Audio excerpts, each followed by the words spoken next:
Ladies and gentlemen, welcome back to another episode of M.V.P, aka Metnick and Vinci Productions NBA Talk slash podcast. I am your host, Hunter Metnick. Alongside me is my co-host, Zach Vinci. Say hello. What's up, everyone? And so the NBA has been fun for the past couple of weeks. You know, we're staying in touch. Obviously, I'm back in college as I was in the last. Sorry about the wait for the podcast. It's been a little bit. Been just very busy doing a lot of different stuff on our own time. He's not back at college yet, but hopefully soon we'll get back that set up. Another week. Yeah. And so, let's get right into it. Real quick, I'd like to thank I-95 Sports Network Live for having us, as always. Thank you to Bobby Blackjack. Hopefully sooner or later, you guys will be able to watch my own father, Jayson Mennick, on his own podcast, which I've heard Bobby's trying to get my dad a podcast, which would be pretty cool. And so, moving on to the NBA talk, I think we should both start with a very important topic in this past couple of days, which yesterday on January 26th was the 1-year anniversary of Kobe Bryant's death. If you want to share your thoughts on what Kobe meant to you, because it's just it was a tough day. No, we've talked a good deal about Kobe in some of the past videos, and I know we both shared about how he was in the ranking the top 15 players of all time. We both talked about how influential he was to both of us growing up. But I just wanted to say, like, I remember vividly, I was at work the day that he died last year, and I was on my break, and I was just eating my nachos at Wegmans, and I just got the notification on my phone, and I was like, this can't be real. I'm like, there's no way. So I just did some digging. I was like, it was like an early report of it, and I was like, no way, like, this is fake. And then like 5 minutes later, it was everywhere. Like in 5 minutes, it went from like this random little sketchy website report saying he was dead, and I was like, that's not right. And then 5 minutes later, it was everywhere on social media, and I was just sitting there. I was devastated. I was like, it didn't even feel real. And like even for the next month, 2 months, it still just didn't feel real. So it's still tough to have, but he did so much for the league and for the NBA, so you just gotta respect his legacy. Yeah, it was funny. I went to the Lakers Sixers game the day before on the 25th that everyone expected him to be at because LeBron was going to pass his all-time scoring record.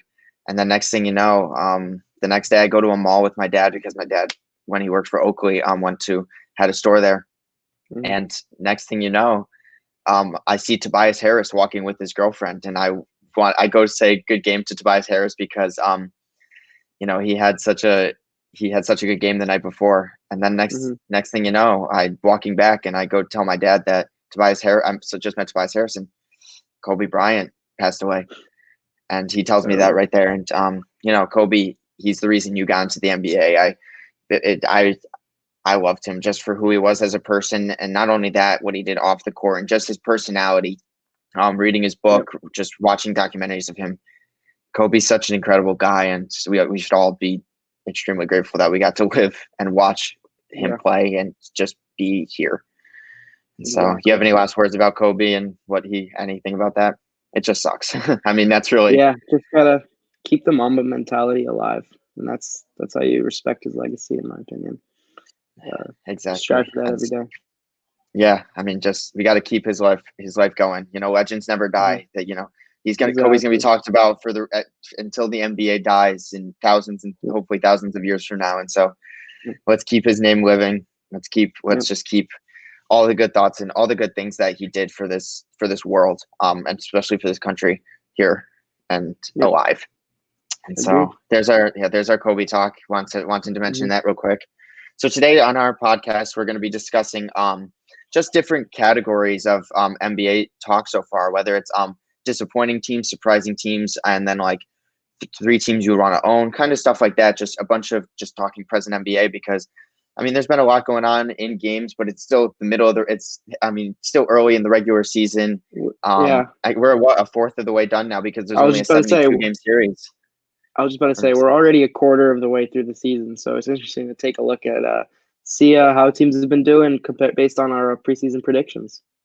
Yeah, exactly. And one of the teams that is not doing what our preseason teams thought was the New York Knicks. And thank you to Kurt for commenting this. We want to discuss our Kobe thoughts first, but then we were going to get the Knicks are going to be a team we talked about there. But since big Knicks fan we got right here. So let's just talk about them real quick right now. Yeah, the Knicks are talking about trending up right now. I mean, I know we'll do our thing about the top couple teams trending upwards. The Knicks are definitely one of them. They've been one of the most surprising teams of the year so far.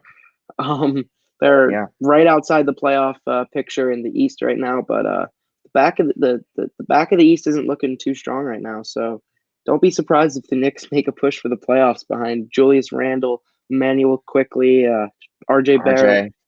bunch of guys who've been stepping up this year. I think Tom Thibodeau has done a great job with that team, and despite maybe overplaying some guys on the minutes Yeah, side, that's what I was going to talk about. Tibbs has done a great job, especially defensively with that team, and getting production out of guys who you wouldn't expect production out of. Guys like I said, Julius Randle, Austin Rivers has been great this year. So I'm really looking forward to seeing what the Knicks do the rest of the season. But knowing the organization, they might find a way to screw it up. But for now, I'm confident in them. Yeah, I mean, we even haven't seen Obi Toppin play really that much at all because he was injured for a while. And so hopefully he comes back and stays healthy for them because he's that high flying guy that everyone wants on their team. I mean, Nerlens Noel, they had so many signings that really no one thought would pan out to be what they did. I mean, Austin Rivers in the first half the other night was like, 10 for 10 from the field and 5 for 5 from three. I saw a report like that and I was like, Austin Rivers, what? Come back in 11 minutes. Exactly. Like the Knicks just have, there was so much talk about the Knicks just being the joke of the league, and these players signed here saying like, no, we're gonna change our look and we're gonna change the New York Knicks look. And next thing you know, they're 8-11 and playing. They had for the first couple weeks of the first week of the season, they were like the best 3-point shooting team of all time. I mean, that's not going to keep up when you're relying on RJ Barrett and who's been very inefficient in his career, and Julius Randle. If a Knicks fan comes on this podcast right now and makes a case for Julius Randle for MVP, sure, I'd like to listen to it. He leads them in points, rebounds, and assists per game. That's like some LeBron, Hakeem Olajuwon level stuff right there. Exactly. Real quick, while we got the comments from Kurt, we're going to talk about Lonzo Ball. We're going to talk about Lonzo Ball real quick. I'd like to shout out our new Instagram page. Yes. Backcourt Press. Zach and I just made a new Instagram account. It's all NBA talk as normal stuff is. Also follow us on Twitter at M.V.P NBA podcast. There's a Twitter for that too, but the Instagram account we're going to be posting very, very regularly. Our first post was actually about Lonzo Ball and what should be talked about there. But Lonzo Ball's up for trade talks right now, and it's very interesting to see such a young player who's had a couple years in the league and definitely has not reached his full potential already up for trade talks. Yeah, if I'm the Knicks, I'm staying away from Lonzo. I know I've talked good things about Lonzo recently, and I'm not the biggest Lonzo fan still. I think the Pelicans, as I discussed on the backcourt press the other day, I think the Pelicans need to move on from Bledsoe as the starting point guard and more give the control of the offense to Lonzo. But that doesn't mean the other teams should pursue him. I think it's more of like a last chance kind of thing for Lonzo in New Orleans, rather than being a guy that teams should actively look for as their future point guard. The Knicks may have gotten a steal at late in the draft this year with Emmanuel Quickly in the late first round. He's been very inefficient this year, but he's shown that he's got the burst, he's got the speed, he's got everything you need to be a point guard in this game. And rookies are always pretty inefficient, so I wouldn't really worry too much about that. We saw it with Sexton and Garland in the last 2 years. He's definitely on the upward trend, and if I'm the Knicks, I'm focusing more on making Quickly a part of the future rather than trying to trade for Lonzo Ball. Yeah, I've watched a couple of Quickly's highlights. I really didn't know who he was when they drafted him. His floater game, I'm a big floater fan. Whenever there's a player that likes that little mid-range floaters rather than pulling up, I love watching it. And Quickly has mastered it. He seems like he's one of the only guys. He's way better than Elfrid Payton at running that offense. Please just end up starting him. You have nothing to lose by starting such a young guy on a young team. Yep. RJ Barrett's finally somewhat efficient. And we're saying that after only 1 year of his rookie year, people got to give players time and not say RJ Barrett's a bust already, because I mean, he might Exactly. be playing 45 minutes a night, but if Yeah. he's shooting the ball efficiently, you keep playing him. And then we talked about Julius Randle. So the Knicks are going to be a fun team. A couple of our buddies that follow our Instagram page and podcast and stuff are Knicks fans. Shout out to Ziad. But Stins. they're a fun team. Yeah, Instance, they claim the best team in New York. I don't really know about it. Real quick, Kurt, thank you, boys. Great show. Love quickly. Welcome anytime on the K&K Sports Show. Hey, thank you, Kurt. That means a lot. Appreciate it. We'll definitely stay in touch with you, man. And so there's our Knicks talk. Looks like we don't need to talk about them for the rest of the time because the Knicks are fun. The Knicks, yeah. What do you have something to say? No, that was just it. The Knicks are a good team. Looking up for them. Best team in New York this year. That's great. Hopefully, unless if James Harden and Durant leave in a couple years, and New York and the Knicks start taking over with their young guys, I'd love to see the Knicks take over New York. And now let's move into our actual part of the podcast. We're going to do our categories and a bunch of different just present day NBA talk. Let's start with the category that I have first on my list, which is the most disappointing team of the NBA season so far. There's been some teams that have been looking really good, some teams that have been looking really bad. So who do you have as your most disappointing team in the league? That's pretty easy so far right off the bat. I got to go with the Washington Wizards, man. I had them if you remember from my preseason rankings, I had them number 6 in the East. Yeah. I had them. I said I'm pretty sure I said they were a pretty sure bet playoff team. That didn't age too well. You can pretty much count the Wizards out of the playoffs at this point. They are tied with the worst record in the league right now with I think it's the Timberwolves. But I think they do have the least amount of wins out of all the teams in the league right now, which is pretty sad for having 2 All-Stars on your team.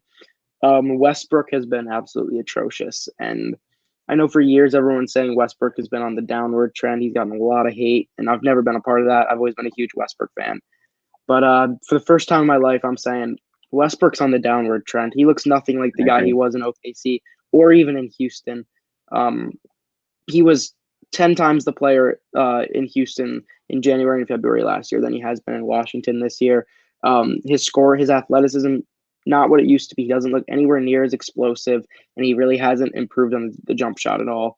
So I think Westbrook is really on the downward trend as a player, which has led to the Wizards not having too much success. So I know we'll talk about it later, but look for Bradley Beal to be on the move pretty soon. Yeah, the team just defensively is so bad. I mean, Thomas Bryant's a very solid offensive player, whether or not that's due to Russell Westbrook's playmaking ability. He's always been decently solid, but I mean, oh my gosh, he can't guard anyone in that paint. Everyone would love to see Thomas Bryant standing. I'd love to see Thomas Bryant standing there in the paint with the way that he's been playing recently. Rui Hachimura, Davis Bertans, they're not good defenders either. I mean, I hate Davis Bertans and Rui Hachimura. I think he'll turn out to be something eventually in his career, but not right now. He's not a win type player like we thought that they could progress into being this season. Get Bradley Beal out of there, man. He's averaging 34 points a game, and they can't win a game. I mean, it just sucks to see now for Wizards fans. Yeah, agreed. He's given so much to that team. It's not even at this point. It's not even disloyalty if he leaves. It's just he's given them everything he's had for 8 years now, and they've never made it out of the first round with him. So I think it's time for them to move on from him and focus more on a rebuild while Beal can go out and live out the rest of his prime trying to win a championship on another team. Exactly. So you had the Wizards as the most disappointing team. I kind of figured that the Wizards were going to be talked about at some point. So another team, the team that I had as the most disappointing team so far was the New Orleans Pelicans with I believe I had them right maybe as a 9 seed, maybe 8 seed to squeak into that playoff spot. And so far this season, I had them at 7. It looked so bad. You had them as 7 seed.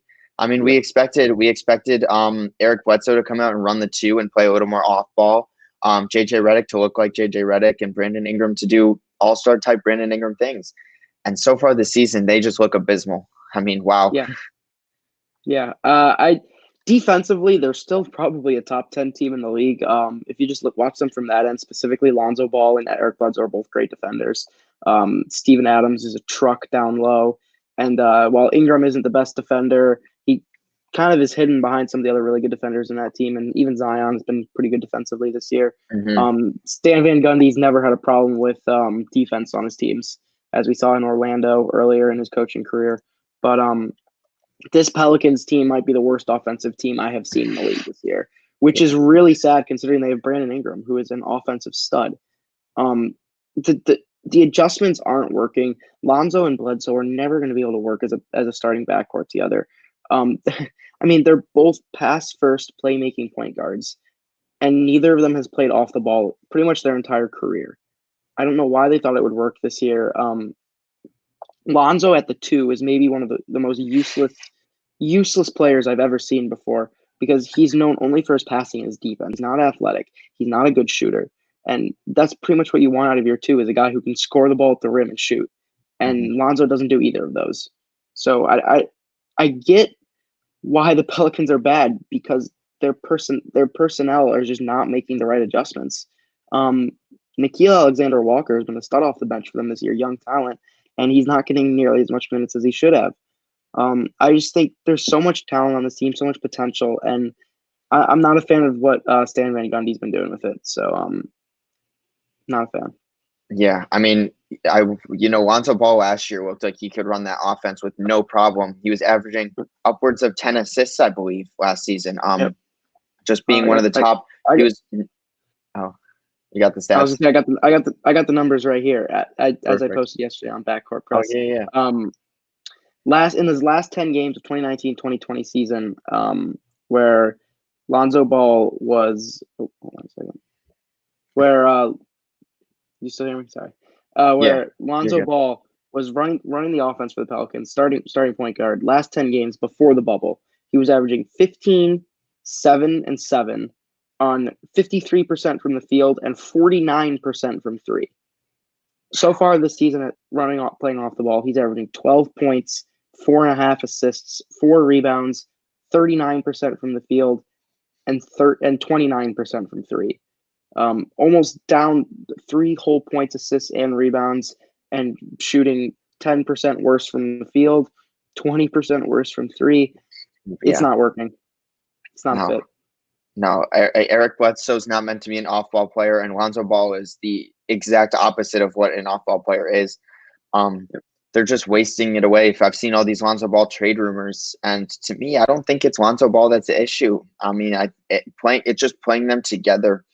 Defensively might be incredible, but on the offensive side, it just completely limits your spacing, especially when your forward center duo is Zion Williamson and Steven Adams, who can't shoot threes at all. You're heavily relying on Brandon Ingram to be a 3-point shooter when he's an ISO player who could carry your team to the playoffs and to be an all-star. He's an all-star caliber player like we saw last year. And so they're just a difficult team to watch now. I was excited to watch them with Zion hopefully progressing, which he has. He's averaging, the most points on the team right now at 23.4, and then Brandon Ingram right behind him at 23.3. But besides that, man, I don't really understand where this team's direction is going. Another thing that is taking me a little off guard with the Pelicans this year is Zion has made 1 3-pointer this season. After last year coming out of the gate and shooting very well from 3-pointers, he made a couple in his opening game, and then made a few more the rest of the season. In 14-something games, 15 games this year, he's made 1. So I don't know if that has to do with the new coaching and they're taking Zion off of the 3-point line and removing that as a threat from the game, or if it's just Zion's decision to go more down low because that's where he's more dominant. But I'm not sure how much I like it because, as we already said, this is a team that lacks spacing, and by limiting one of your forwards from shooting the ball, you're creating even more spacing issues. They only have one guy in that starting lineup who can shoot threes, and that's Brandon Ingram. So you're gonna have a lot of issues there when you only have one guy who can shoot in the starting lineup. Because trust me, I watched the Sixers last year, so I know what it's like. Oh boy, yeah, the Pelicans and Wizards, 2 teams that are tough to watch right now, and teams that we had such high hopes on to start the season and have just completely gone downhill since that opening tip-off. Exactly. Let's now switch it over to the most surprising team, or the team that is the exact opposite of the Wizards and Pelicans, that you came in here thinking that they wouldn't be that great, and now next thing you know, they're winning basketball games. For this one, I'm gonna go with a team that I think everyone expected to be hot garbage this year. I'm gonna go with the Oklahoma City Thunder. They're 7-9 right now, just outside the playoff picture in a pretty strong West. They won't make the playoffs. I don't think anyone's worried about that. But everyone thought that this was going to be the worst team in the league this year, and they certainly aren't. So they're hovering around 500 pretty much all season, which Yeah. is great, impressive.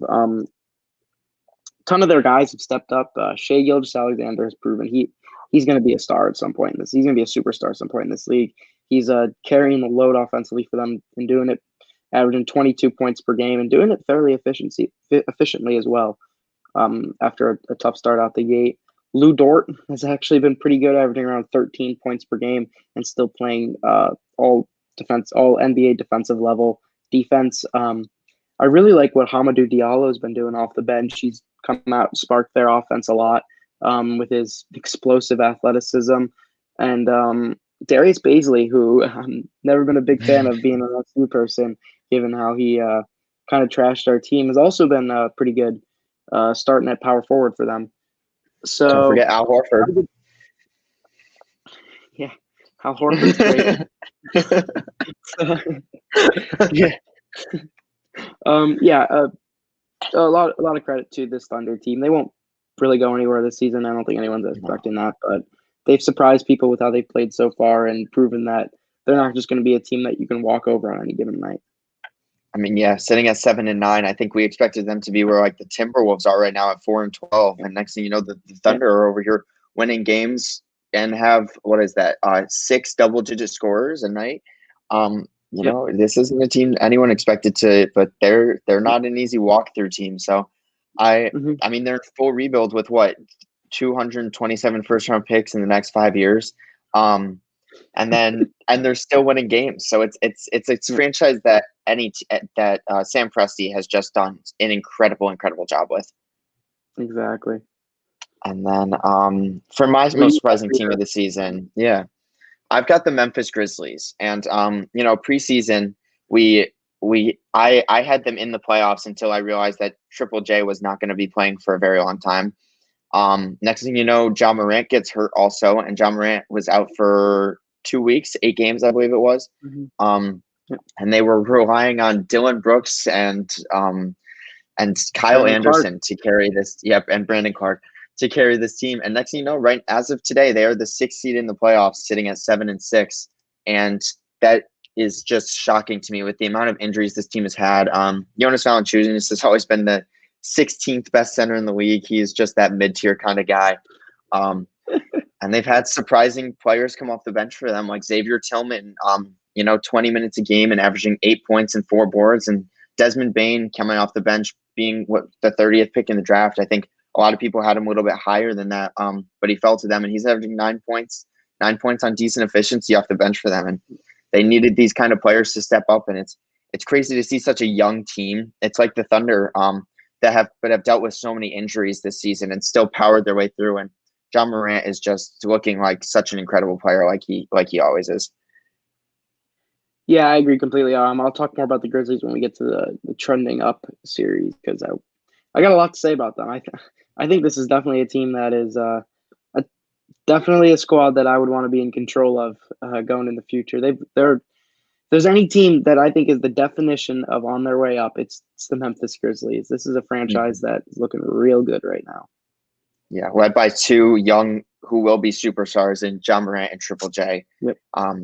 They really haven't drafted bad in the past couple of years. They haven't missed a single draft pick. So good for the Memphis Grizzlies, man. We'll talk more about them when we get to their trending up. Yep, exactly. And so before we go on to talking about any specific players this season, what's your top 3 teams in the NBA this season right now? If you had to choose 3 teams to be your top 3.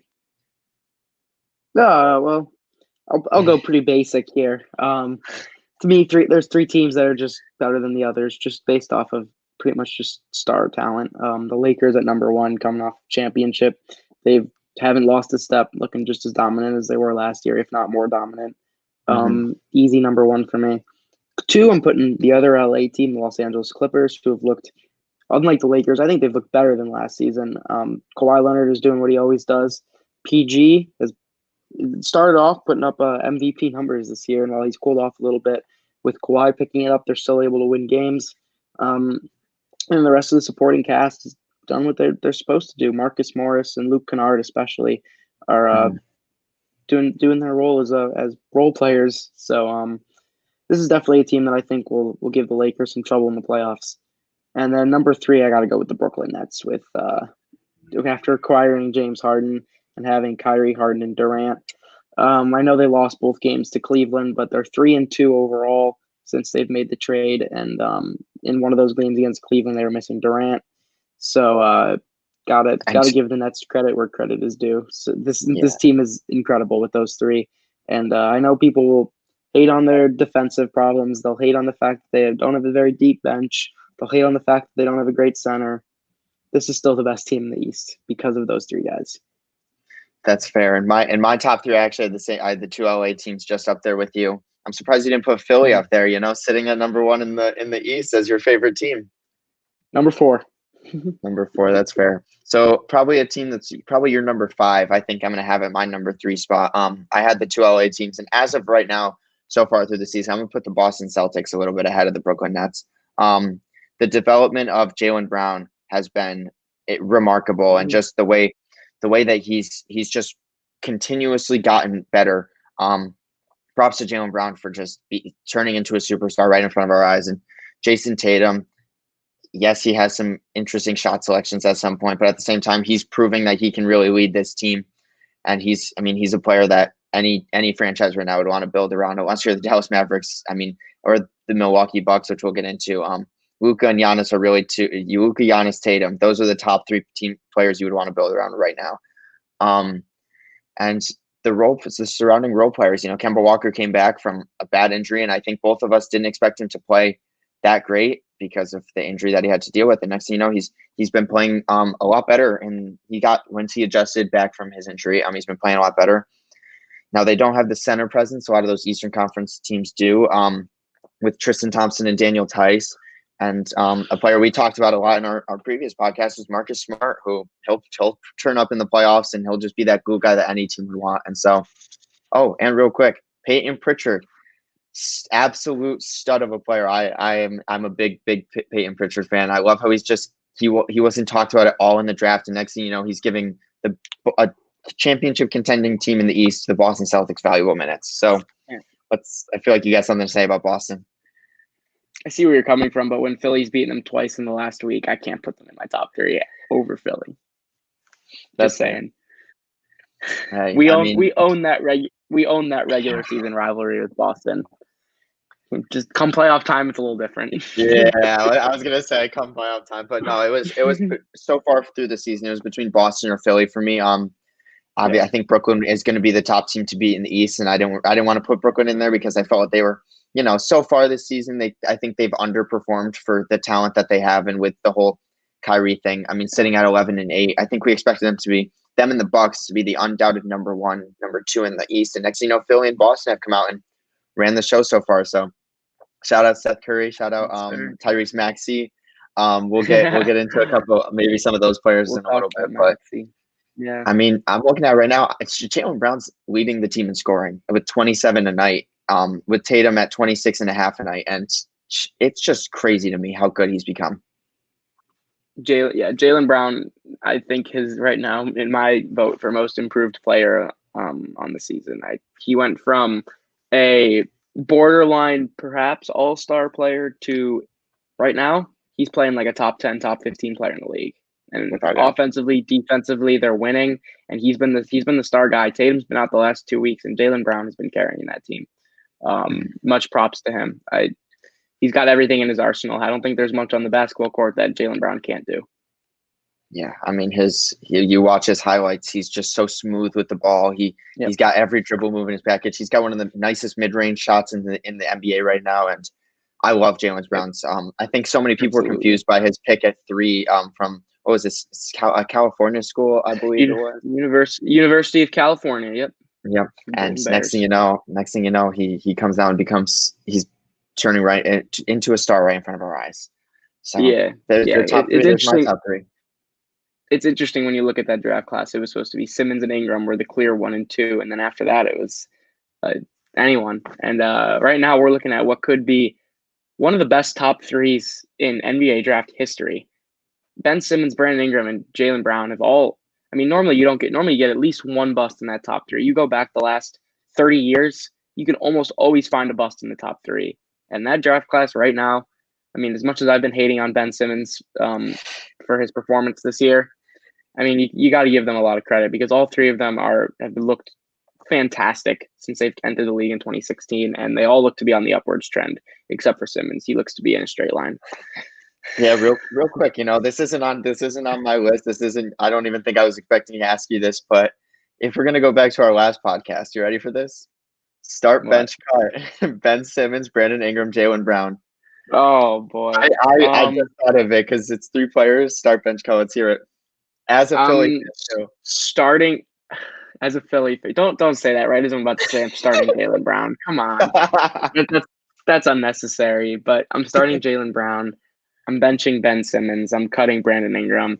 And the only reason I'm cutting Brandon Ingram is because Ben Simmons defensively, I think, brings a lot more to the table than Ingram. Like Ingram, it's like comparing Ingram offensively and Simmons defensively, right? Because Ingram is a juggernaut offensively. Simmons is, in my opinion, the best on-ball defender in the NBA right now. I'll take Simmons' defense over Ingram's offense. Also, when you take into consideration that Simmons is a fantastic playmaker and he can run the full court game better than just about anyone in the league, I'll take Simmons over Ingram. But right now, I got to take Jaylen over both of them. I would have had the same exact start bench cut as you. I mean, we talk about Brandon Ingram's offense, Ben Simmons' defense. Jaylen Brown has the potential to have both, in the next season and a half. And I agree with you. Ben Simmons' defense, he's probably the, as we said in the last podcast, most versatile defender in the NBA, and hopefully he can develop something of an offensive game in the next couple of years because it's been a struggle to watch.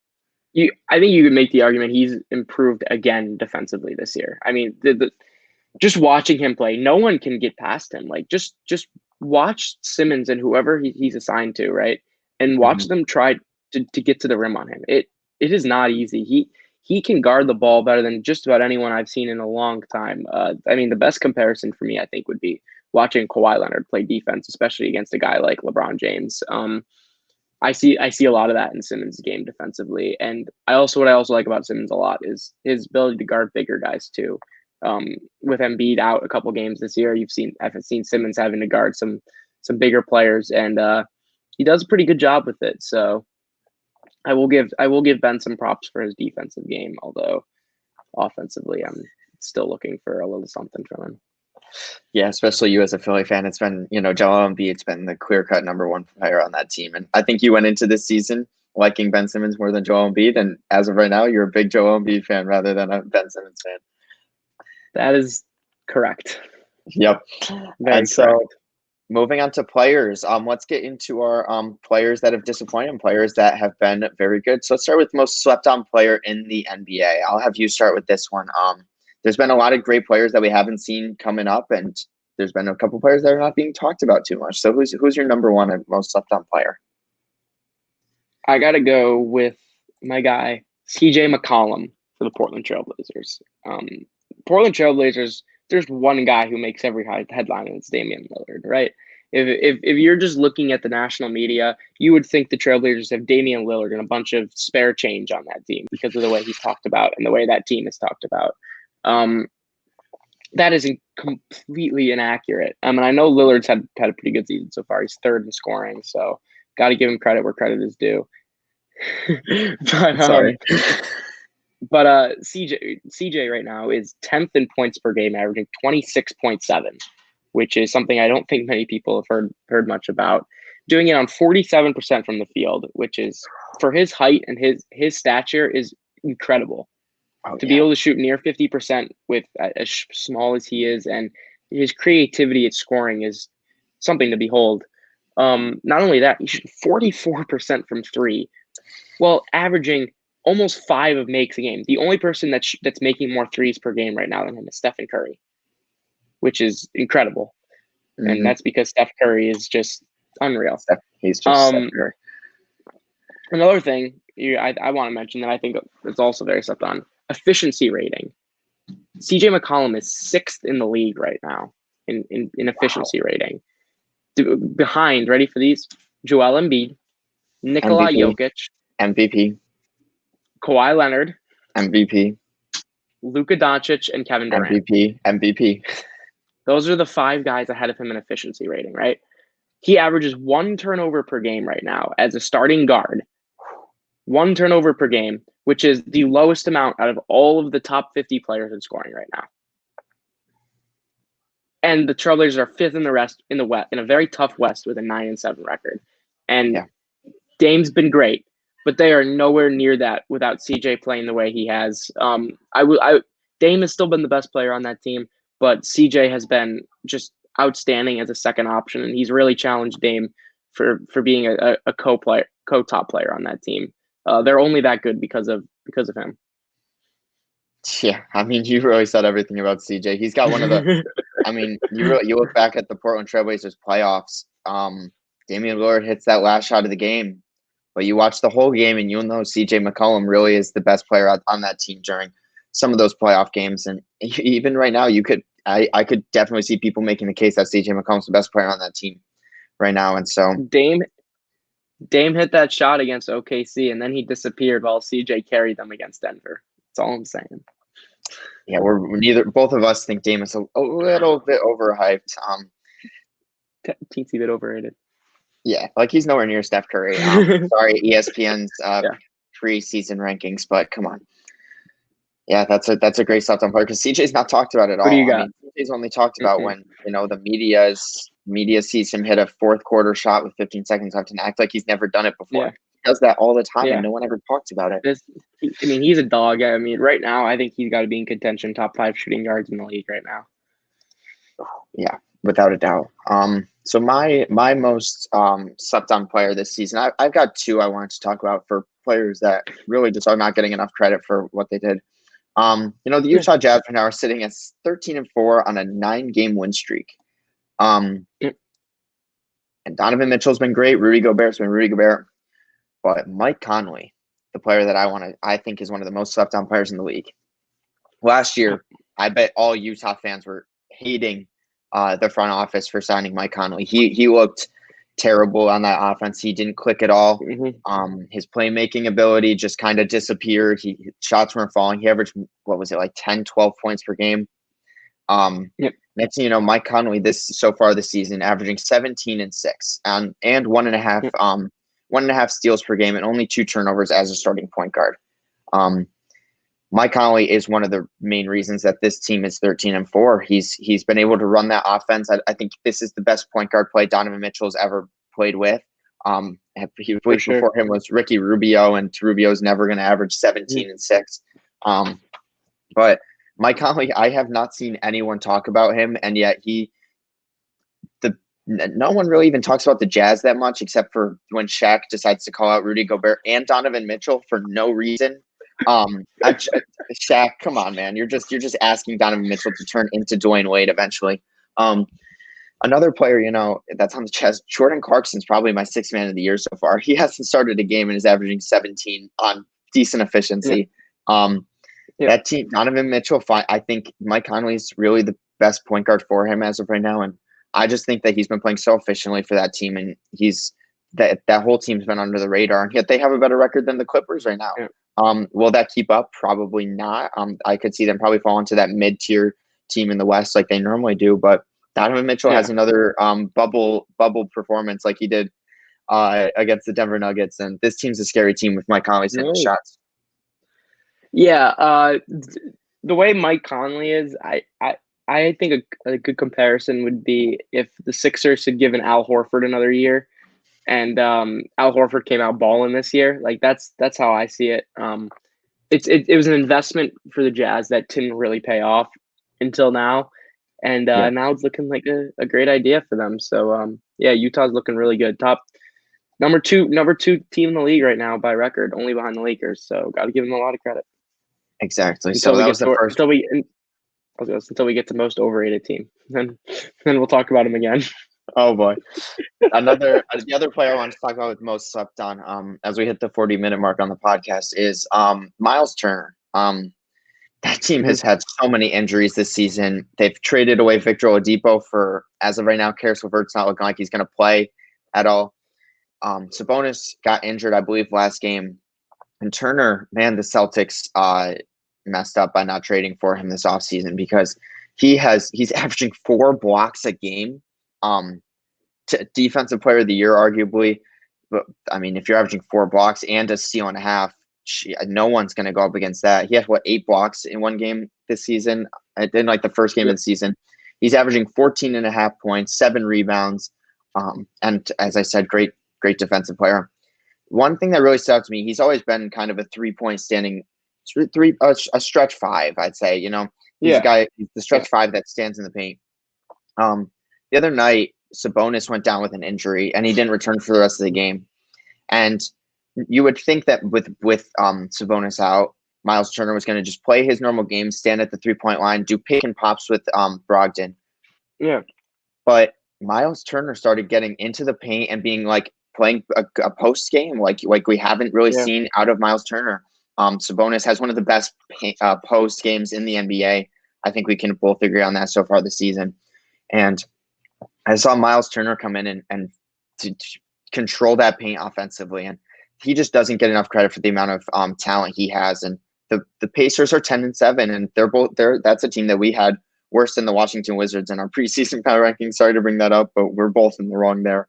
And the Pacers are looking good with really just Brogdon, Sabonis, and Miles Turner as of right now. When Karis LeVert comes back, but this team is hot, and it's mainly because of they've kept their same core, and Brogdon, Sabonis, and Turner have looked incredible together. I honestly think you could mention any of the starters in Indiana for most slept-on player, and I wouldn't argue with you. Indiana gets no press. They get no media coverage. It's like they're not even there, and they're sitting as a top 5 team in the East, and without one of their best players, Karis LeVert. I can't believe how wrong we were about them. I just thought they'd be the same Indiana they always are, which would be a mid teams here in the East. I just expected all the other teams around them to get better. I didn't expect them to get better. So much props to the Pacers. Yeah, I mean, Miles Turner is just a player I wanted to talk about for most slept on.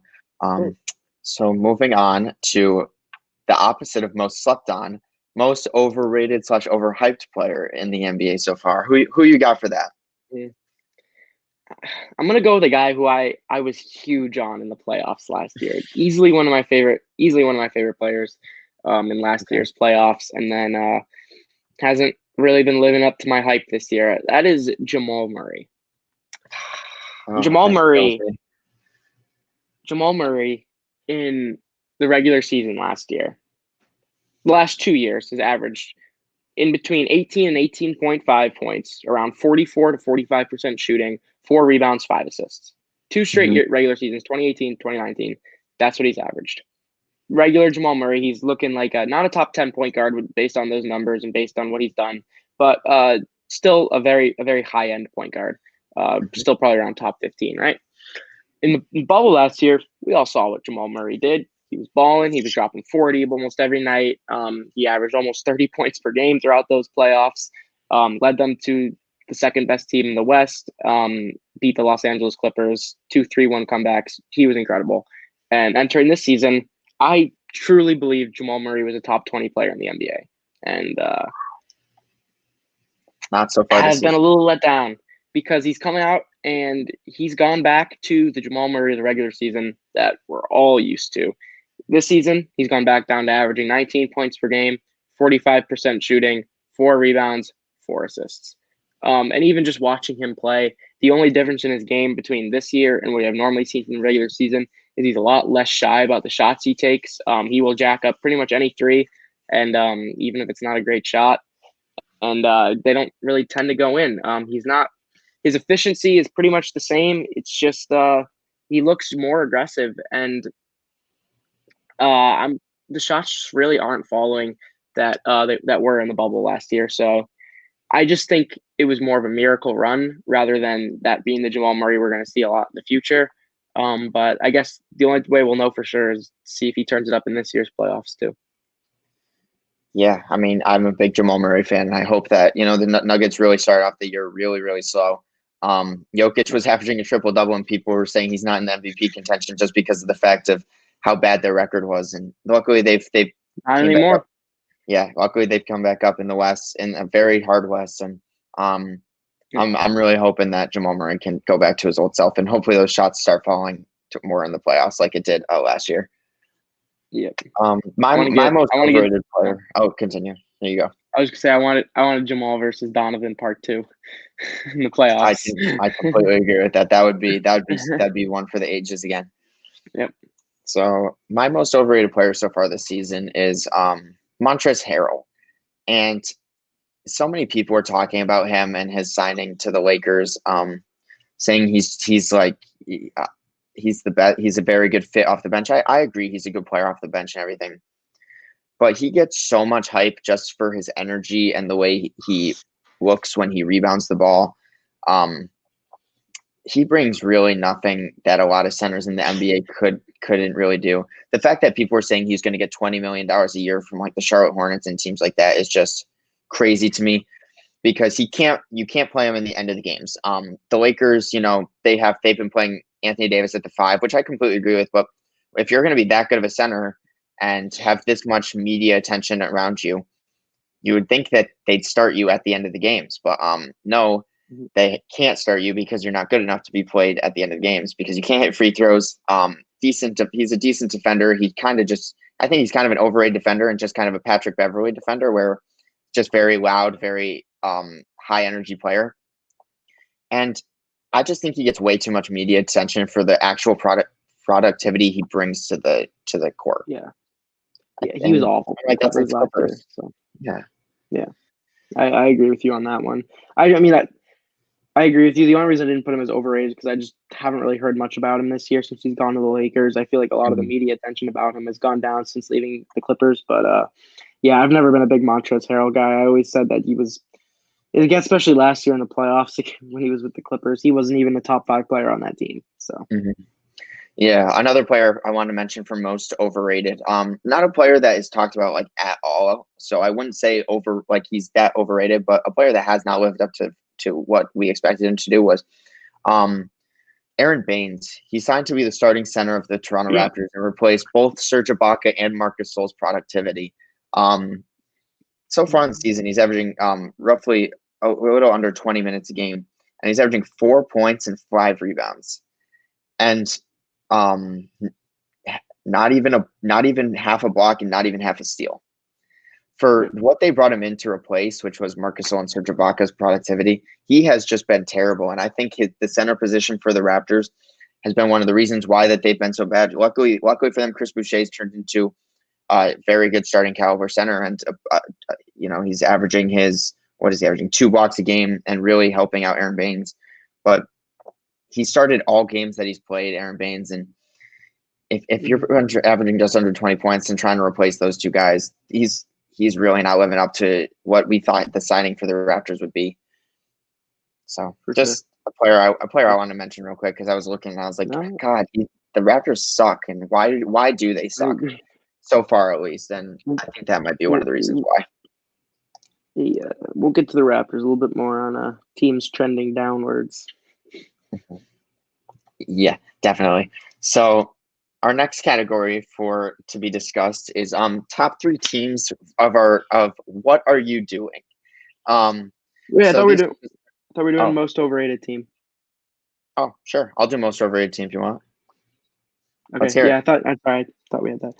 Because this is where I was gonna plug the Utah Jazz again. I won't even do a most overrated because that would have been my team too. So let's hear it. Not that I dislike the Jazz. I have no issues with the Jazz. I just have an issue with their schedule so far, which I think a lot of people are overlooking when they're talking about 9 in a row and 13-4 and on the same level as the Lakers and the Clippers. I'm sorry, they're not on the same level as the Lakers and the Clippers. They're in the next tier with the Nuggets and the Trailblazers and the Suns and all of those teams.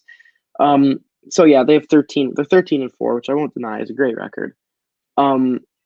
In those 13 wins, only 4 are against teams with winning records. In games with teams against winning records, they're 4-4.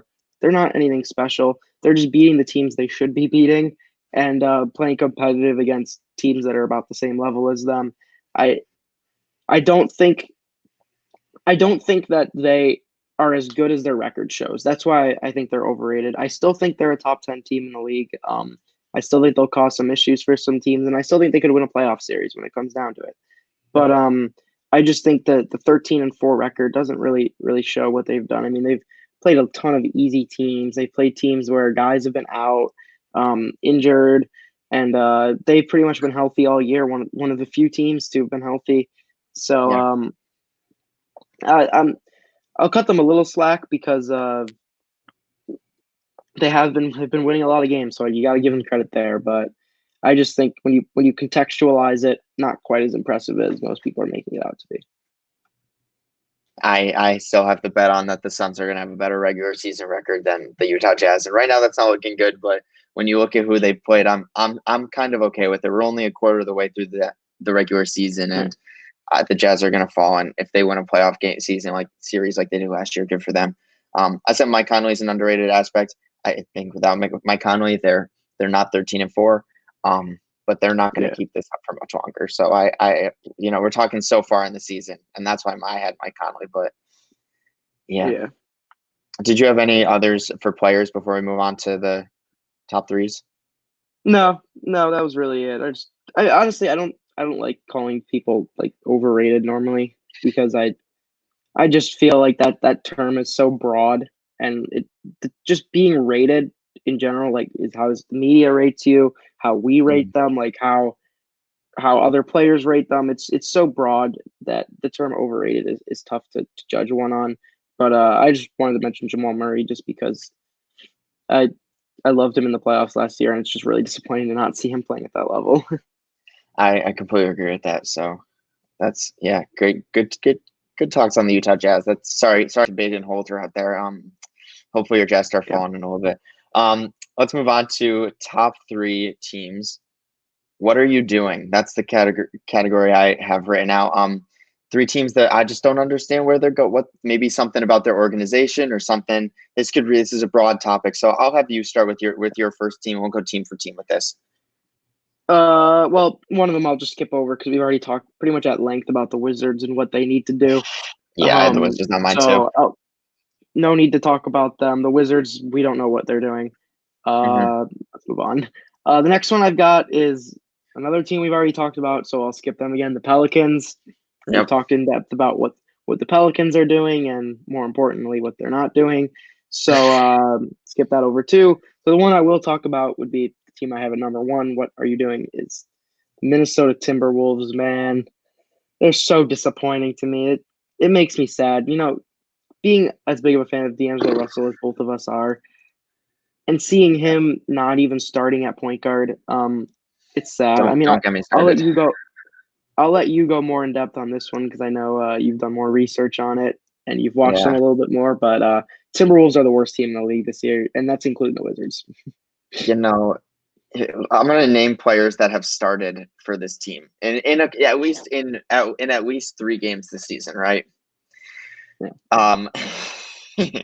Ed Davis, Jake Layman, Josh Okogie, Juancho Hernan-Gomez, Jared Vanderbilt, Jarrett Culver, and who did I skip over?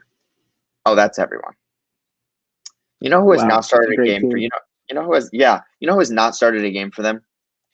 Anthony Edwards, the number 1 overall pick, who you chose over James Wiseman, looking like a very, very good player. Obviously, no need to have him with Cap.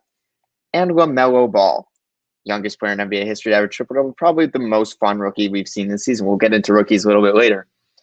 Now, here's what bothers me about this team. They choose Anthony Edwards because of their lack of forward play, including their starting forwards this season have been between Malik Beasley starting at the 3, even though he's a very short 3. Let's get that out of the way. Juancho Hernan-Gomez, Jared Vanderbilt, I think he's a young player who should be starting at the 4. And then, Jake Layman and Ed Davis and Josh Okogie. Or Okogie, I don't care. You draft Anthony Edwards to be the small forward, which we all think he is of the future of this team, over LaMelo Ball. But yet, D'Angelo Russell, a ball-dominant player who needs the ball in his hands to be a playmaker, is running off ball for Ricky Rubio, who on the season is averaging 6-6, probably one of his worst seasons of his career. If you're going to draft a playmaking, if you're going to make D'Angelo Russell an off-ball player, why not then draft one of the best ball handlers in the NBA already and one of the best passers and an up-and-coming superstar in LaMelo Ball? But no, you decide to draft Anthony Edwards to not start him over Jake Layman and then just not even play him. I mean, he's averaging the same amount of minutes as Josh Okogie, and I think Josh Okogie's kind of almost a lost cause now. Sorry, Timberwolves fans, he's not been playing good at all. And it just boggles my mind that the coaching staff really thinks that a Ricky Rubio, D'Angelo Russell, and letting D'Angelo Russell run off ball when on the Lakers, on the Nets, and especially on the Warriors, especially on the Nets too, he's been such an incredible offensive talent because he had the ball in his hands. And now they're taking the ball for Ricky Rubio, who's averaging 6-6, and not starting Anthony Edwards at the 3. It just doesn't click with me that if they're going to pass up on a talent like LaMelo Ball, then at least pass on him for the right reason and start D'Angelo Russell at the right position. Ryan Saunders, you got to go. Karl Anthony Towns, please get healthy. It sucks seeing this team without him playing because of all the ways that COVID's impacted his family. We're not big Cat fans, but I think that we can both agree that his mother passing away and the amount of that COVID's really affected him and in his life is just sad. And he came out the gates averaging 22 and 13. So, and 3 blocks a game. I'd like to he's only played 4 games, but in those 4 games, he looked like a dominant center. So, sitting at 4-12, this team should be so much better. That's it. I hate the Timberwolves right now, and I'm the biggest D'Angelo Russell, my favorite player in the NBA. So it's hard for me to say this much, but that's my rant about the Minnesota Timberwolves. Do you want to know what Anthony Edwards and Ricky Rubio have in common? Oh boy, they were both mistakes by the Timberwolves drafting. You got LaMelo and stuff. You got LaMelo. Johnny. Hey, don't disrespect SU like that. He's still the best point guard to come out of SU in the last 20 years. Yeah, but it's still a mistake. Oh man, injuries killed him. Yeah, I mean, let's be honest. Edwards off the bench, averaging 12, 3 and 2. He's shown sparks of being a solid offensive player, and I'm not disrespecting Anthony Edwards. But just the way that they use him, they have 5 shooting guards. They have no small forwards except for Jake Layman, and they've been running Jake Layman at the 4. Like, that's all I got to say about the Minnesota Timberwolves. I'm done talking about them for the rest of this podcast because I just got heated. Oh my god. And one more thing, just about Edwards. Even just watching him, I don't care. The Timberwolves organization, play him how they want. Not impressed, honestly. Not really impressed with him. I don't blame you. I just don't think he can score the ball in as many ways as people expected him to. His inefficiency is blinding at this point. And I know I said it's fine for rookies to get a pass on it sometimes, but Edwards' inefficiency is ridiculous at this point. And it just seems like he doesn't have a good grip on the game, if you know what I'm saying. Like, it doesn't seem like he knows what to do to go out there and try and win games. And it just doesn't feel like he's ever going to get to that level. I know it's a little bit early to be saying, given he's played 16 games. I was just watching him play. I just really discouraged by him and his lack of being able to score the ball effectively, which is what he was drafted to do. They drafted him to be Andrew Wiggins. And Andrew Wiggins is better than, and Andrew Wiggins was kind of a bust, but he's better than I think Anthony Edwards ever will be. Andrew Wiggins in his rookie season was 10 times better than Anthony Edwards has been in his rookie season so far. Yeah, without a doubt. So that's enough talk about the Timberwolves for today. Yeah. We've done a lot. So let's see. Between the top 3 teams, what are you doing? I had the Timberwolves and I had the Wizards, and another team that's rotations don't really make sense to me that I'd like to talk about too is the Charlotte Hornets. So far this season, they've started the backcourt of Terry Rozier and Devontae Graham.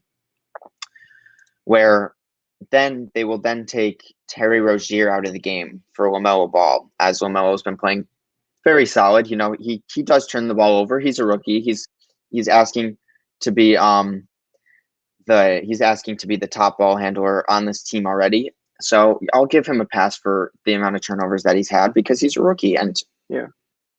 I think he does. I think he brings better to the court than he brings worse.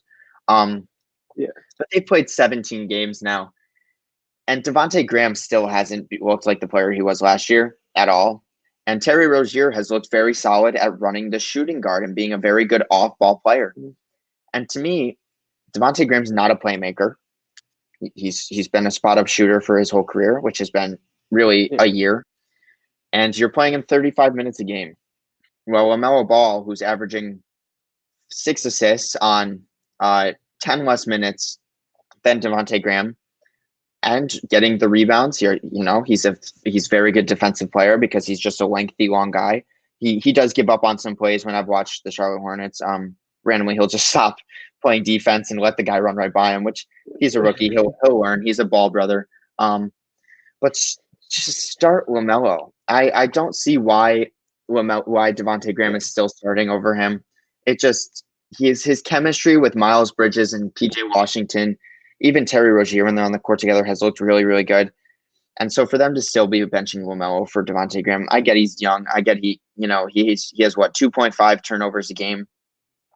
But at the same time, let him grow. You drafted him 3 to be your generational player, and he's the only reason any of us watch Charlotte Hornets games.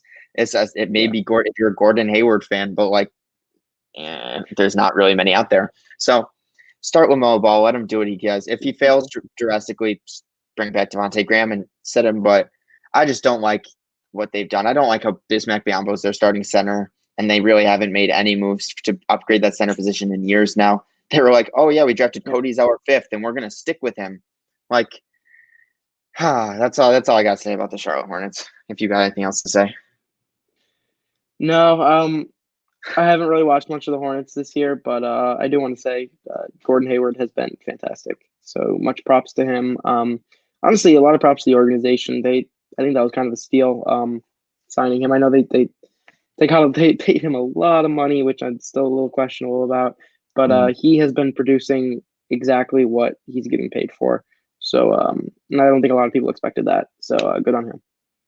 I agree. No, there's our Charlotte Hornet talk for the day.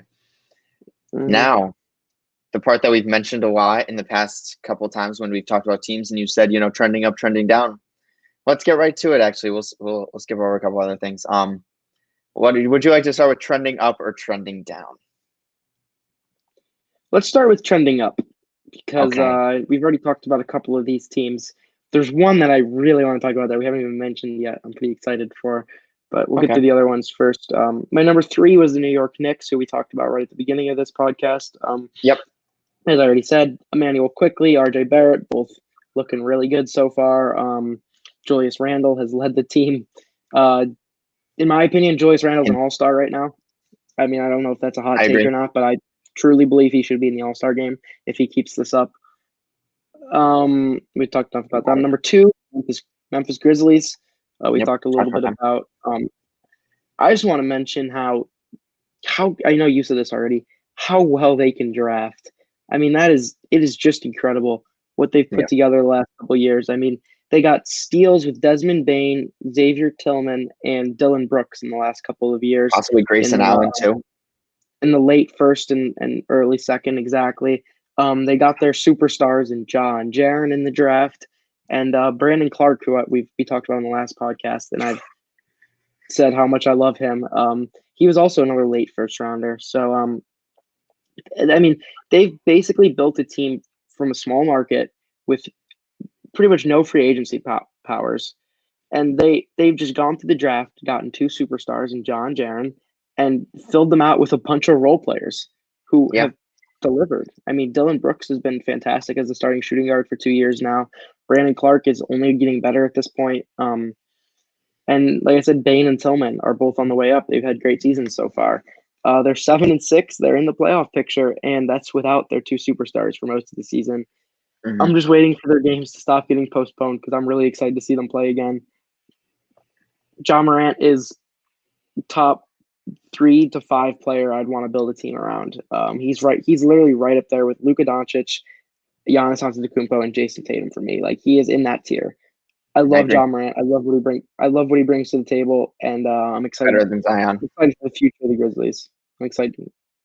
It's close, but I'm excited for the future of the Grizzlies.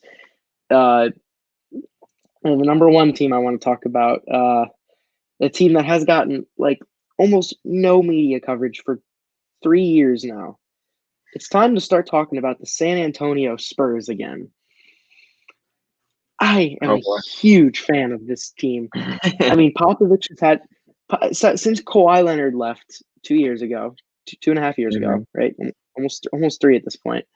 Yep. Greg Popovich got his hands on a ton of young players, unproven. Everyone knew once Kawhi was gone that they would no longer be competing for championships anymore. They made the playoffs a year. They almost made it last year. But really, that time's been dedicated to developing that young talent.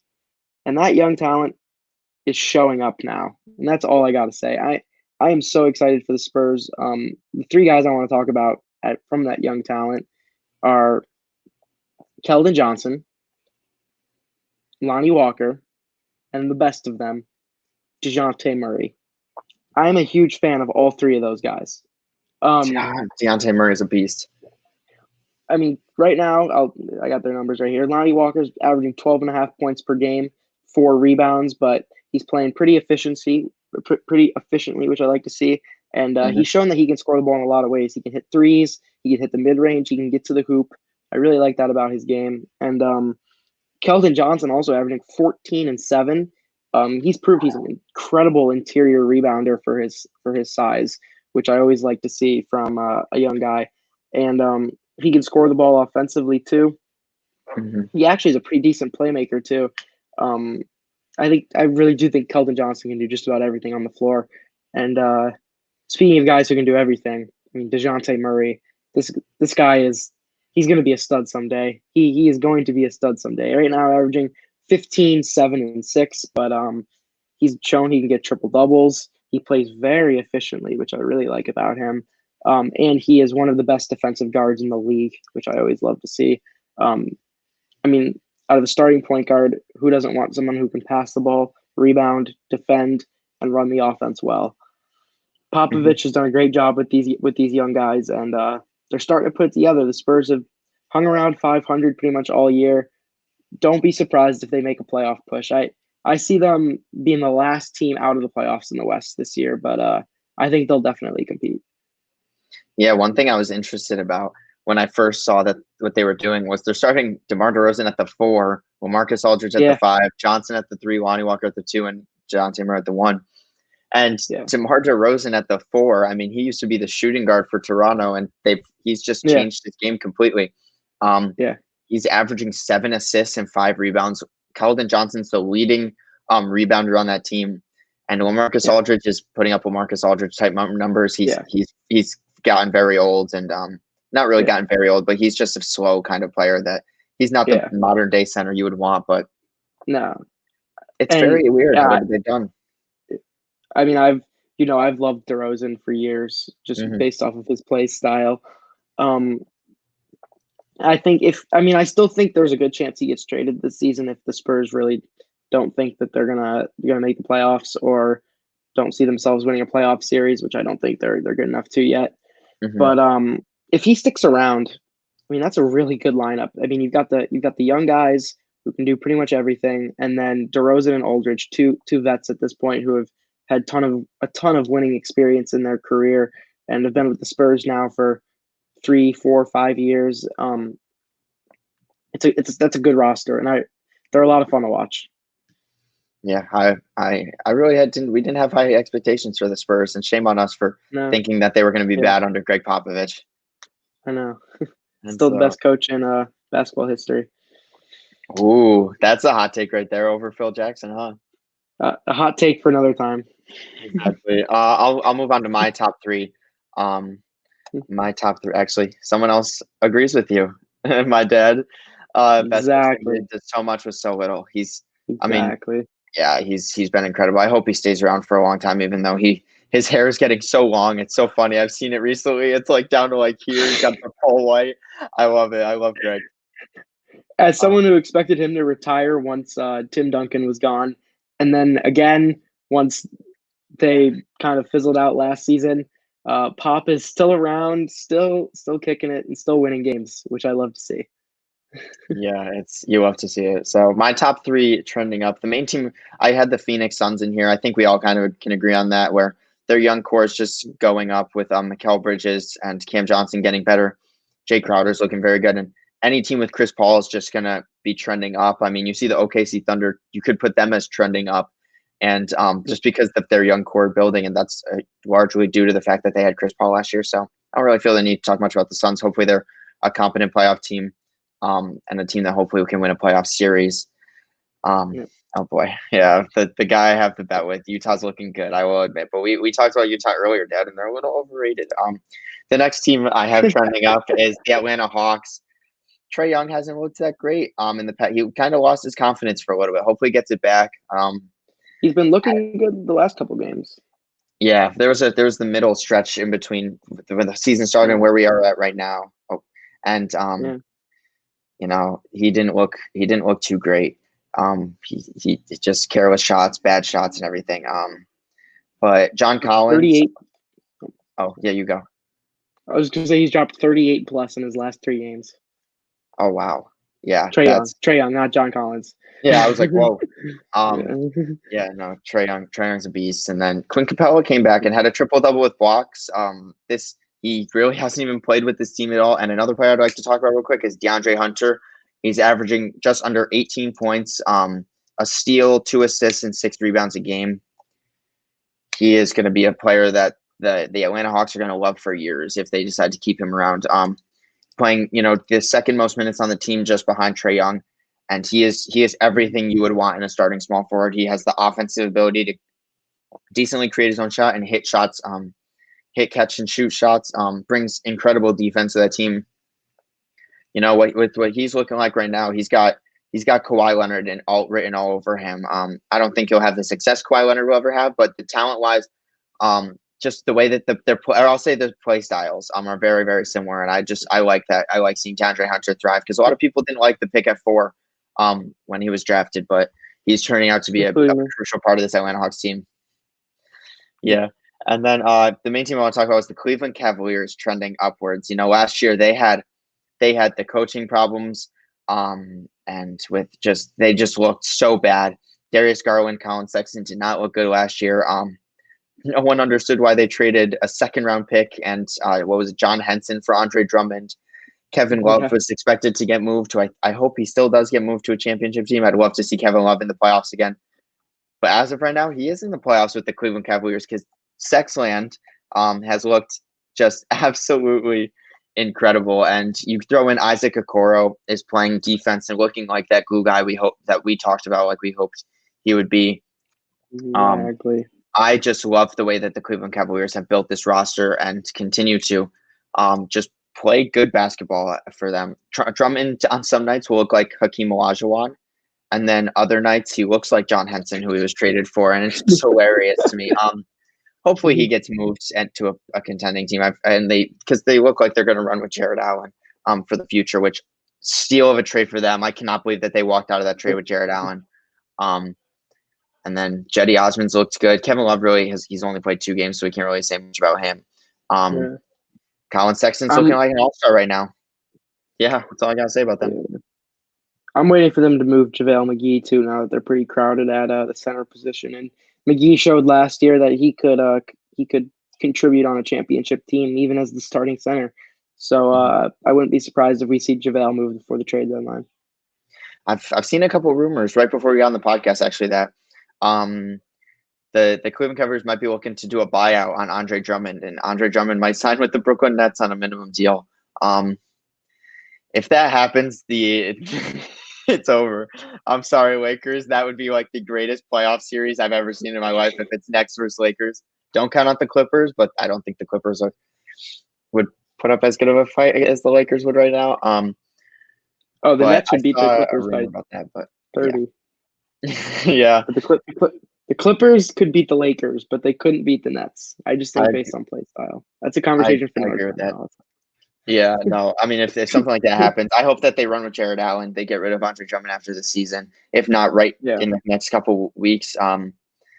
But I just want to talk about Cleveland Cavaliers and how they've turned such a just a bad team. Like the look of the team was bad and everything ever since LeBron left, into a fun young team to watch. And so, I'm happy for Cleveland Cavaliers fans to finally be able to for sure. have a team that they can actually watch.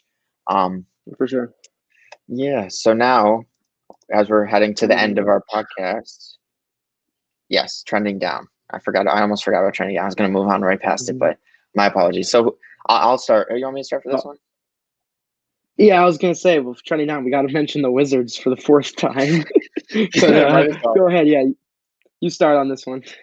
Yeah, a team we haven't talked about. Actually, we haven't talked about these three teams that I have in my trending down. So Okay. we'll keep it light. But the Houston Rockets are a team that are trending down. Got rid of everyone. John Wall's looking good though. I'll admit it. Victor Oladipo's looking good. Christian Wood's looking good, and hopefully Boogie put up that 28 and 17 game. And I've never felt more happy as an NBA fan to see a guy like Boogie put up a good game. It made me happy. But yeah, the Rockets, just from what they were like the past couple of years to now, they're going to be a bottom playoff team. A bottom team in the West this season probably. Yeah, that's what happens when you lose a superstar like James Harden. But I do want to say the Rockets have now won 3 in a row, putting them at 3-1 since getting rid of Harden and getting Oladipo on the squad. So don't be surprised if they make a bit of a push towards the playoffs. This is overall a team on the downward trend. They're nowhere near what they've been the last couple of years, and I don't think they'll be a playoff team for the next couple of years to come.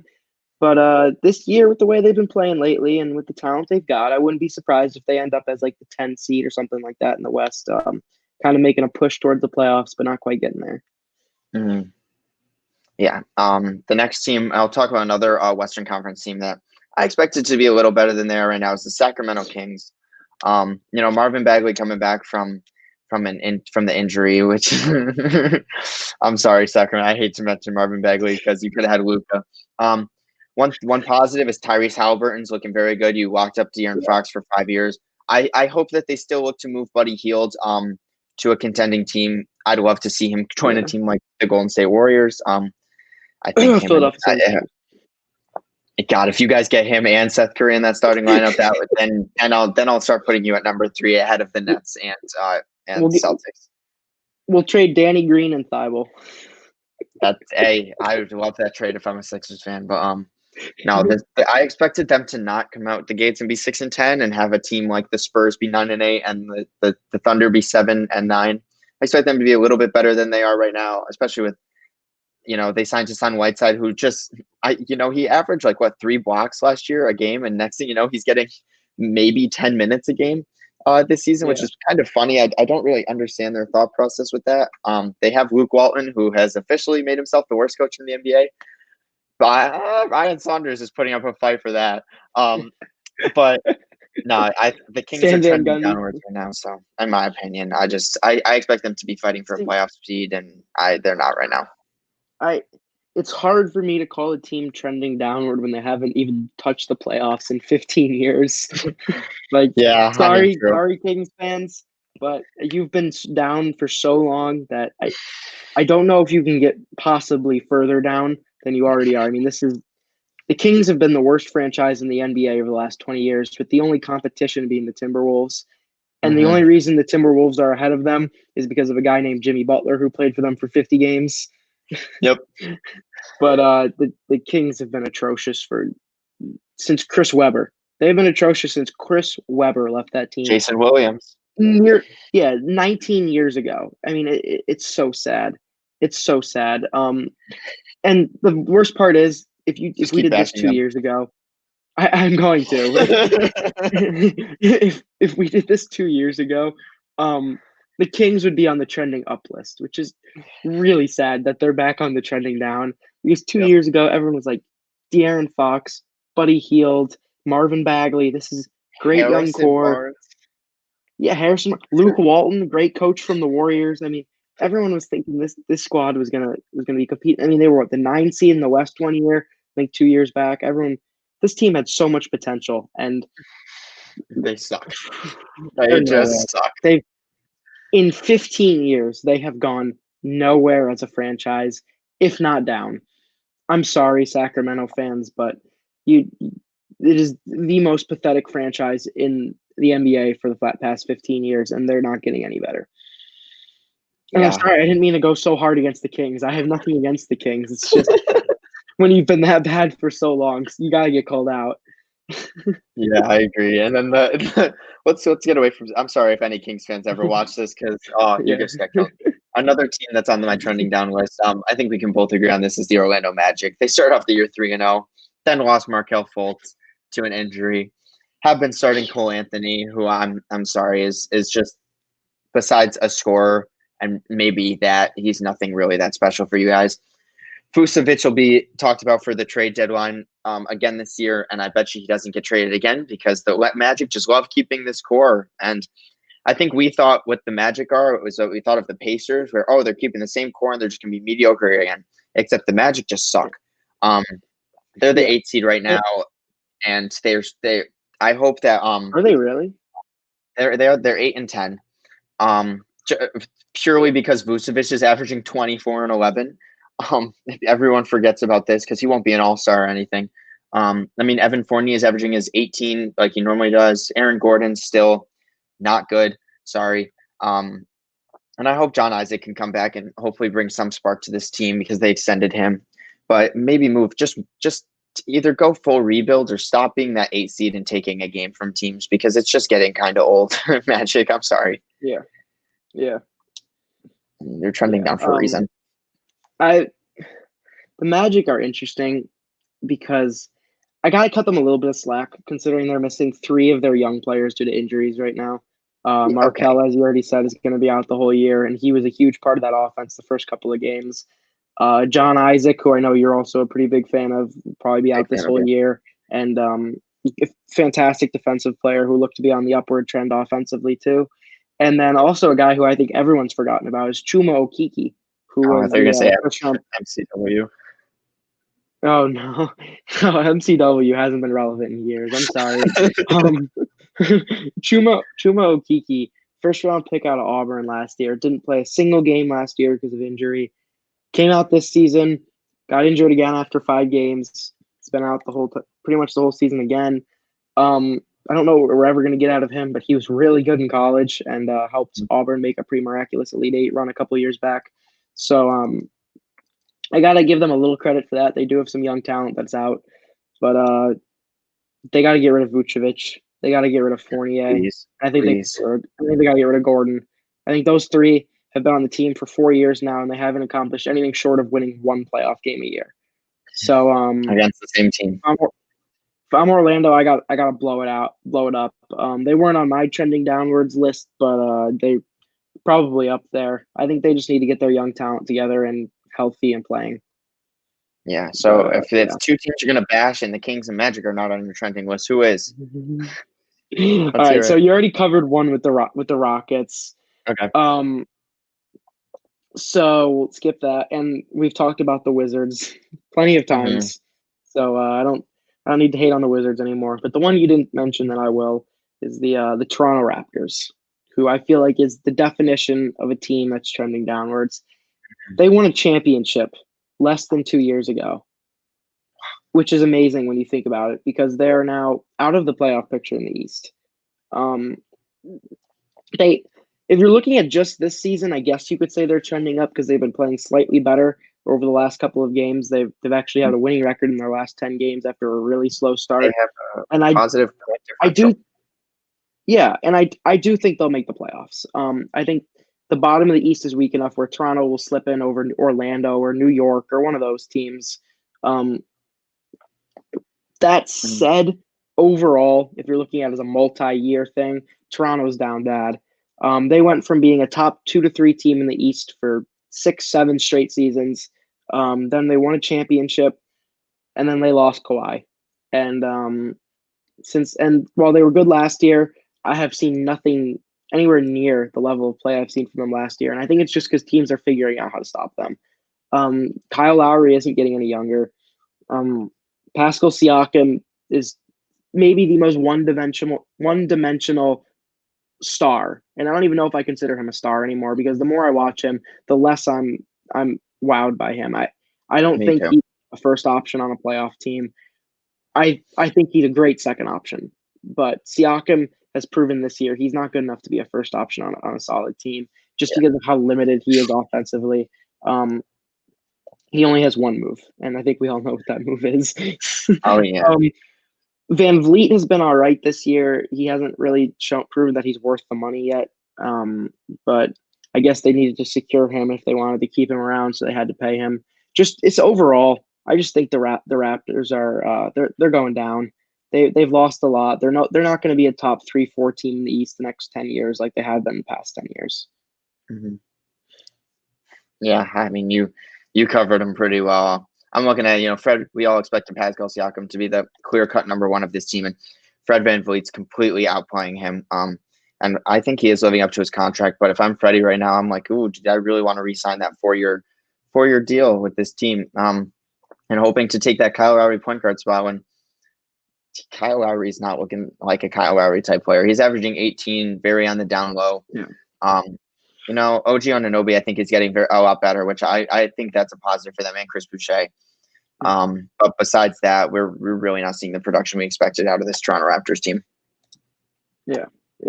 Like I said, I think they'll make the playoffs, but I don't think they'll win a playoff series. And I think as in the overall trend, the Raptors won't be a competing team in the East for the next 5-6 years. Gotcha. So to finish off this podcast, since we don't have much time remaining, we're going to finish off with the best of the best in the NBA. Our top, who do we have as the most valuable players so far throughout the season? We could base this off of production. We could base this off of records. But I think we might have a couple of different answers to this, because there's so many different players that could be considered right now for the MVP award. So if you had to choose one MVP right now, who is your MVP? I've got 3 guys I want to talk about. Okay. And in order from 1 to 3, I've got Joel Embiid, Nikola Jokic, Kawhi Leonard. Wow. And Embiid at 1. I have those for a couple of those are the 3 guys for a couple of reasons. Efficiency, team record, and scoring. Mostly those 3 reasons. I'll take them. I think when you just mix, not even just scoring, if you just mix stats with winning, those have got to be your top 3. Because Embiid is on the best team in the East, averaging almost 28 points per game, almost 13 rebounds, and he has the highest player efficiency rating in the entire NBA. I think that is on a top 3 team in the league. I think, and he's made a huge jump from last year. He was a little bit of a down year last year. I think Embiid is, to me, the clear cut for number 1 right now. And that even I'm trying to stay unbiased as a Sixers fan, but just given what he's done, his numbers are better than just about anyone's, and he's doing more for his team than I think a lot of other guys are. So, you take Embiid off this team, the Sixers are 0-4 without him. With him, they're 12-1. So, or 12-2, something like that. But Embiid has been incredible, so I got to give him the number 1 spot. Mm-hmm. Jokic and Kawhi are my next 2, because they're also, the Clippers and Nuggets are 3-4 in the West. Before I made this before the Clippers lost last night, in which Kawhi did not play, and before that, the Clippers were number 2 in the West. So, got to give that a little bit more consideration. But Kawhi is averaging 25 points per game, still being the leader for that team, still being a top 2 on-ball defender in the league with Ben Simmons, and winning games and doing it without, in my opinion, the Clippers, I really don't think Kawhi has a strong supporting cast there. I think he's got PG and then a bunch of pocket change. So I think what he's done this year has been pretty impressive. So got to give him a nod for that. And then Jokic for the Nuggets has been putting up unreal numbers. 25, 10, 12, and 10 right now, around there. And a huge improvement over what he did last year. And the Nuggets are up to a top 4 team in the West. And if they keep that up, Jokic is, he's also been, like I said, top 3 in efficiency too. He's leading that team better than just about anyone's leading a team in the league right now. If the Nuggets get up to a top 2 or 3 seed in the West, he's my number one. That's fair. For me, for my MVP race, I have Embiid and Kawhi up there just like you do, but I actually have Embiid at 2, a very, very tight 2, because he's been incredible, as you said. I mean, I've watched him play a couple times, and without him on the court, they look so bad. I've got Kawhi at 3. He's led that team. I completely agree with you with the Clippers. But at my number 1 spot, I'm going to put LeBron James, the best player on the best team in the NBA right now. And he said in the beginning of the season, he was asked like, oh, with the shortened off season, what are you going to do about it? He's like, oh, that's why I have Anthony Davis. Well, in just 32 minutes a game, LeBron's averaging 25, 8, and 7.5. And he's the best player. He's the best player on the best team. To me, I'm gonna have him as a very slight edge over Embiid, just because I think you have LeBron play 36, 37 minutes a game, and he's averaging roughly 30-point triple-double. Like he could do that on any given night if he really wanted to. We saw him put up 46 the other night, like just for fun. And it just looks like the Lakers are such an incredibly dominant team. Like the Lakers never go into a game and they're not the favorites. So for how dominant they've been just as a team, alongside of how good LeBron James has been too, I'm going to give the slight edge to LeBron for the MVP voting. Okay, I see what you're getting at there. Definitely best player on the best team is always normally that's who gets the MVP. It's the best player on the best team. So I'll cut you some slack on that one. LeBron would have been my 4. So definitely not a huge disagreement for me there. I can't put him over Embiid and Jokic right now, though, just because I think Embiid and Jokic are doing they're just carrying the load for their team so much that if you took either of them off of their squads, I mean, the Nuggets and the Sixers aren't playoff teams if you take either of them off the team. And the Sixers are number 1 in the East right now, and the Nuggets are number 4 in the West, and 10 and 7. They're right behind those top teams. So yeah, LeBron's been great. He's been LeBron. There's nothing else you can really say about it. I don't know. I just think Embiid and Jokic have just been a little bit more impressive with what they've been doing this season than what LeBron has bif That's fair. If Embiid can really lock up that 1 seed like they have so far, which I don't know if he could end up doing that, but he could stay a top 3 seed and put up the numbers he is. He's got to be in the conversation for MVP. And I mean, the Denver Nuggets get a top 3 seed and Jokic averaging a triple-double and 2 steals on his efficiency. Got to give it to him. We're also not mentioning guys like Kevin Durant and Luka Doncic and Steph Curry, 3 players that I feel like could easily put in this conversation.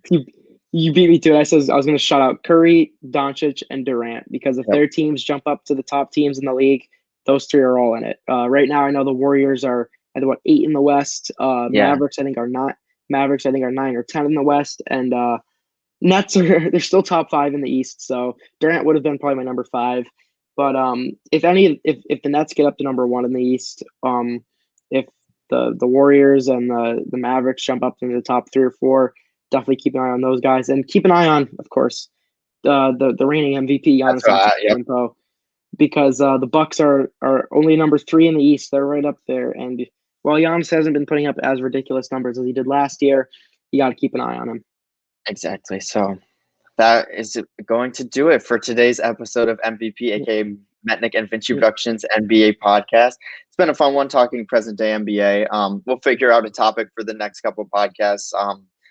We kind of come up with these the day before, and next thing you know, we talk about it for an hour and a half. So, just us two very big NBA fans here. But once again, follow our new Instagram page, Backcourt Press. We're going to be posting very, very regularly on that, along with the Twitter, which is MVP NBA Podcast, and subscribe to my YouTube channel and follow me on Facebook, at Hunter Metnick on both of those. But that's going to wrap it up for today. Thank you for all the people that commented, including Kurt and my father. And that's going to do it. Thank you all for watching, and peace.